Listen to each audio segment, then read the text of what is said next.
Sibingelele emakhaya. Ngithi ake ngibuye sikhulume ngamaphupho lawa emali. Ngiyazi ukuthi sike sakhuluma ngawo siwahlanganisile, kepha-ke ngithi ake ngibuye manje siwahlukanise.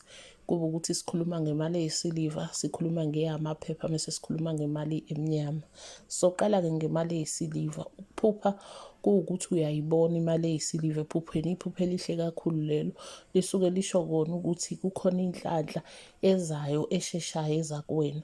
Uma kuwukuthi uyaphupha imali eyisiliva uyayibona isezandleni zakho, uyiphethe ngezandla, kusho kona ukuthi uwumuntu lo ophiwe inhlanhla.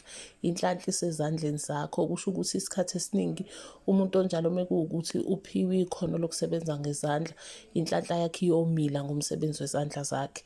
Uma kuwukuthi uyaphupha kukhona okuphayo imali lena eyisiliva okumukezela le mali, kungaba umuntu omaziyo, kube umuntu ongamazi. Lokho kusuke kubika khona ukuthi kukhona isidalwa noma ingilozi yakho ohamba nayo ekuphayo inhlanhla. Le nhlanhla lena ezoza ngokushesha ifinyelele ezandleni zakho.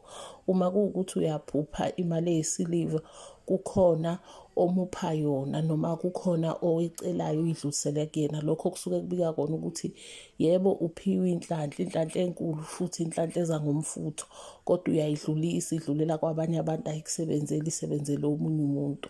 Ukuphupha-ke kuwukuthi imali eyisiliva iyakulahlekela noma iyakudukela noma kukhona oyintshontshayo. Kusuke kubika kona ukuthi inhlanhla yakhe iyakuphunyuka, kumele usukume uthole usizo. Iyafika, iyadlula, iyakuphunyuka, iya kwabanye abantu. Siyathokoza kakhulu. Emakhosini.